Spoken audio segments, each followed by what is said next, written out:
Comment apprendre à se motiver? Comment apprendre à se motiver? Eh bien, pour instaurer une routine sportive régulière, pour prendre soin de son corps, de sa santé, voilà, se muscler. Comment apprendre à se motiver pour perdre du poids, pour maigrir et du coup adopter une alimentation saine sur la durée. Dans cette vidéo, je vais vous partager 3 clés essentielles pour apprendre à se motiver. Juste avant, je vous invite à vous inscrire si ce n'est pas encore fait. En cliquant sur le petit i là comme info, vous rentrez dans mes contacts privés et vous accédez au défi Full Body Reset Métabolisme. Ça vous permet d'accéder à mes routines sportives, à 30 jours de mes routines sportives, à mes recettes aussi faciles, simples à réaliser pour déclencher une routine qui va vous permettre de prendre votre corps et votre santé en main après 40 ans. Alors, comment apprendre à se motiver et tenir sur la durée? Peut-être que vous avez déjà essayé d'instaurer une routine sportive, de manger sain pour perdre du poids et que vous n'avez pas réussi à tenir sur la durée. Donc justement, je vais vous partager 3 clés qui sont essentielles pour moi, vraiment importantes à instaurer et qui vont vraiment aider sur le quotidien à vous motiver. La première clé, la toute première, il s'agit vraiment de vous connecter à ce que vous ne voulez plus. Alors, je m'explique. Si par exemple, vous commencez à ressentir une certaine gêne par rapport justement à vous sentir mal dans votre corps, à remarquer que avec les années qui passent, vous êtes de plus en plus gêné parce que le corps se ramollit entre guillemets, que vous n'osez plus mettre peut-être des petits t-shirts, à vous habiller comme avant, parce que pour le coup, vous commencez à vous sentir gêné, à vous sentir mal dans votre corps. Alors, attention, il ne s'agit pas de lutter contre les années qui passent. Je suis la première, vraiment la première à dire que les années, mieux on les accepte et mieux elles se passent d'ailleurs. Il s'agit juste de, si vous ressentez de la gêne par rapport à ça, de se dire, flûte, ça fait peut-être 10 ans que je n'ai pas fait de sport, et je me rends compte que je perds en effet naturellement de la masse musculaire. Je commence à être gênée par ça, je commence à me sentir pas bien. Qu'est-ce que je peux un peu changer, mettre en place parce que moi ce qui me gêne justement, c'est le manque de fermeté dans mon corps. Peut-être que ce qui vous en êtes peut-être encore un peu plus loin que la gêne, c'est peut-être un sentiment plus profond pour vous, peut-être que vous avez carrément de la souffrance parce que si vous avez pris des kilos, accumulé les kilos au fil des années, pour le coup, peut-être que vous avez carrément un problème avec votre image et que vous n'arrivez plus au fil des années à regarder votre reflet dans la glace. Et là, pour le coup, ça génère clairement une réelle souffrance chez vous. Donc, je vous invite vraiment à vous connecter à ce que vous voulez vraiment changer, parce que vous ressentez de la gêne, vous ressentez de la souffrance et clairement, vous n'en voulez plus. Vous voulez vous sentir bien. Voilà, première des clés, à vous connecter à ce qui ne va pas, à ce qui vous empêche de vous sentir bien dans votre corps et du coup, j'ai envie de dire bien dans votre tête aussi. Connectez-vous à ça. Deuxième clé, une fois que vous savez réellement ce que vous ne voulez plus, et du coup, bien entendu, il s'agit de le changer et de poser des petites actions pour le changer. Ce qui est assez puissant, surtout quand on a des baisses de régime et qu'on sent qu'on perd la motivation, que ça commence à être un peu plus compliqué, c'est vraiment de se voir, de se projeter dans 3 mois et même dans 6 mois s'il le faut, c'est-à-dire de se projeter dans 3 mois, comment vous voulez vous être. Alors attention, quand je dis ça, ça veut dire qu'il faut se projeter, mais se voir évoluer aussi bien de l'intérieur que de l'extérieur. Je m'explique. Si votre objectif est de vous muscler par exemple, ou de perdre du poids, c'est de vous imaginer justement en train de bouger, en train d'évoluer dans votre quotidien, de vous mettre en scène au travail par exemple, de vous mettre en scène dans votre vie de tous les jours, mais de vous mettre en scène en vous voyant avec le sourire, en vous sentant réellement bien, en le ressentant au fond de vous, de sentir que vous vous sentez bien, de vous voir bouger avec les vêtements que vous voulez porter justement, voilà, de vous voir évoluer dans votre vie de tous les jours en ressentant un profond bien-être à l'intérieur de vous et à l'extérieur de vous parce que justement vous avez commencé à changer physiquement mais en même temps aussi à vous sentir mieux aussi à l'intérieur.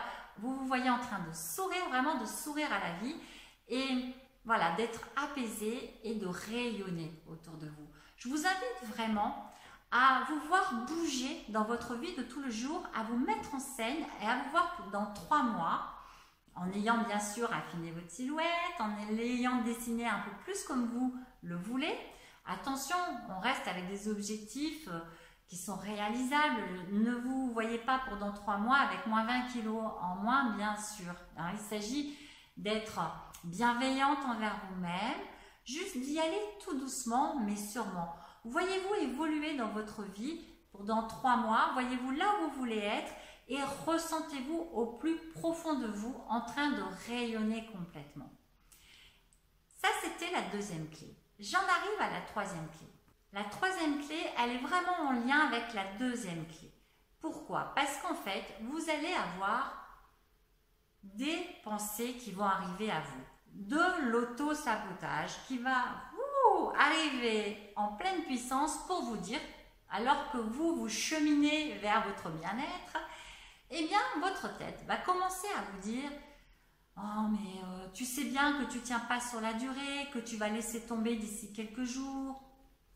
Tu sais bien que c'est trop tard, tu es trop vieille, qu'est-ce que tu cherches encore à te muscler?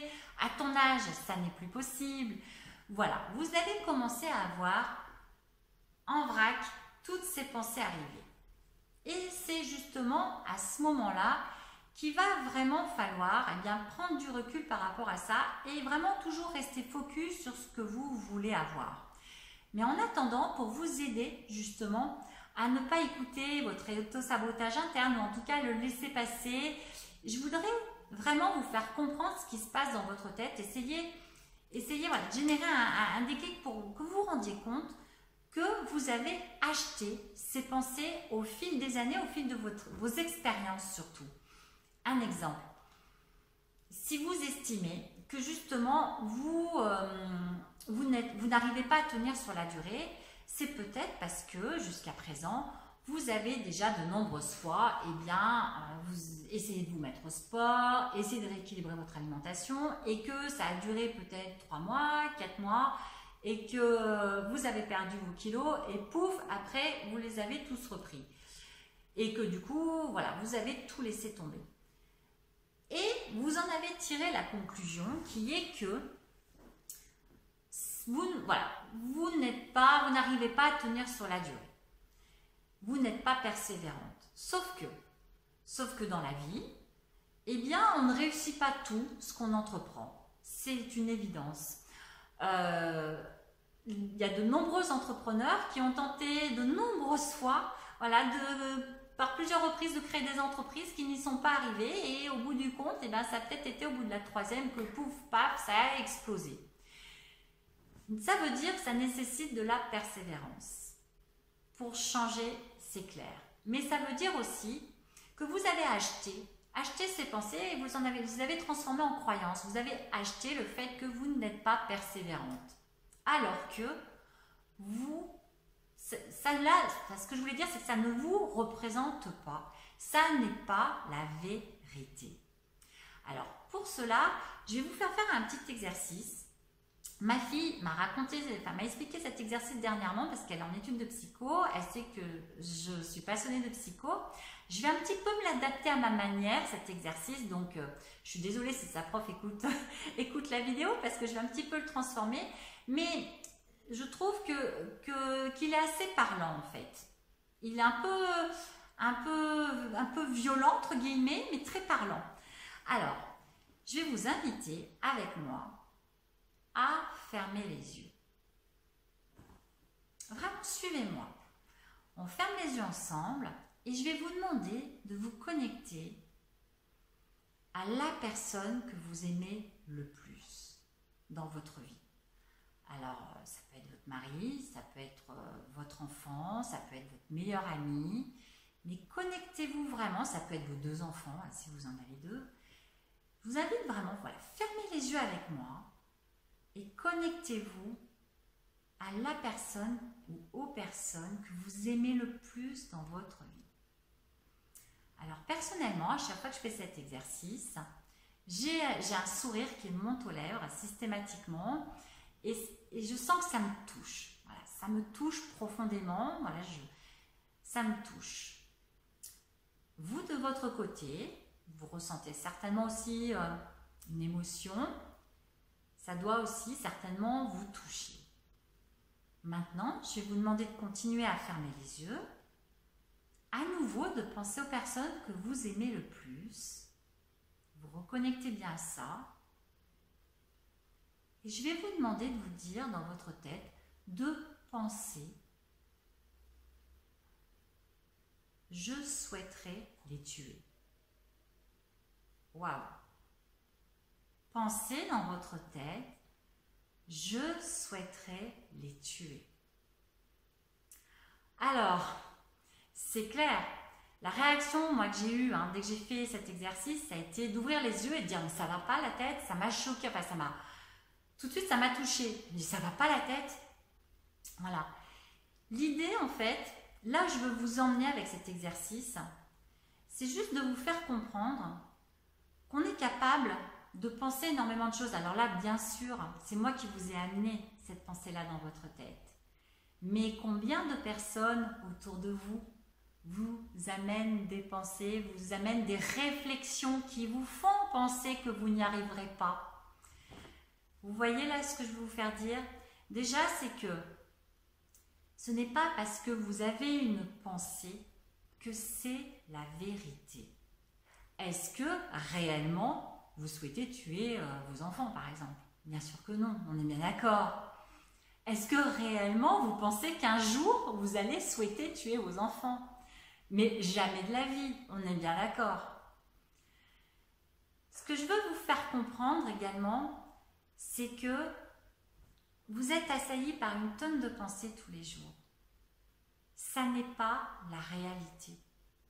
Ça n'est pas votre réalité. Alors bien sûr qu'au fil des années, vous avez acheté les croyances de « j'ai essayé plein de fois, je n'y suis pas arrivé, je ne suis pas capable ». Voilà là où vous en êtes arrivé, c'est « je ne suis pas capable ». Alors, autorisez-vous à vous dire que de nombreuses personnes ont essayé énormément de choses dans leur vie et n'y sont pas arrivées. Sauf que celles qui ont réussi, la seule différence, c'est qu'elles ont persévéré et qu'elles ont fait abstraction à ce qui se passait dans leur tête. Parce qu'elles savent que les pensées qui viennent dans leur tête ne sont pas une vérité. Ça n'est pas leur vérité. Ça n'est pas ce qui les définit. Vous n'êtes pas là, voilà, vos pensées ne sont pas votre vérité. J'espère que je me suis bien fait comprendre. J'espère que je suis vraiment arrivée à vous faire comprendre que moi la première, j'ai des tonnes de pensées au quotidien. Et je vous assure que parfois vraiment, ça me demande, ça demande de la vigilance, de se dire non mais qu'est-ce que tu es en train de penser parce que ça vient d'une remarque d'une autre personne et tout. J'en arrive à escamoder, à m'imaginer un futur qui, déjà personne ne peut prévoir ce qui va se passer dans le futur, mais vraiment à imaginer ce qui va se passer pour moi alors que non. Non. Je ne suis pas ce que je pense. D'accord ? Et c'est pas parce que j'ai une pensée qu'elle va se réaliser. Bien entendu, je ne tuerai pas mes enfants. Je ne souhaite pas qu'ils meurent, bien sûr. Est-ce que vous voyez l'idée, mes reines? Alors, je vous invite vraiment à réfléchir à ça, à réfléchir à la façon dont vous vous êtes définis au fil des années et vraiment à vous autoriser à faire sauter ça, à vous dire que vous allez le changer en posant juste de petites actions pour faire que ça change. Alors, d'ailleurs, prochainement, vous allez avoir une vidéo sur cette chaîne YouTube qui est le témoignage de Solange. Solange, c'est une personne J'ai fait sa connaissance durant l'émission Ça commence aujourd'hui. Et c'est une personne qui a transformé sa vie à 50 ans. Je vous invite vraiment à voir la vidéo. Elle va apparaître dans quelques jours. Et elle a juste elle a juste fait la différence par rapport à d'autres. C'est qu'elle s'est autorisée à se transformer pour le mieux. Je vous garantis, c'est possible. Elle en est la preuve. Mais en tout cas, autorisez-vous à vous dire que vous pouvez changer et arrêtez de vous définir. Faites sauter ce qui vous dessert, voilà, ce qui nuit à votre transformation, à votre bien-être. Faites sauter ces verrous. Voilà. Changez-les, transformez-vous, autorisez-vous à poser de petites actions pour faire que ça fonctionne pour vous. Je vous kiffe mes reines, je vous embrasse très très fort. Partagez, je vous invite vraiment à partager cette vidéo si vous pensez qu'elle peut servir à des femmes qui sont autour de vous. Ça peut les aider justement à garder leur motivation sur la durée pour changer. Pour de bon cette fois-ci. À très vite, à très bientôt. Merci à vous et merci d'être là. Bye bye.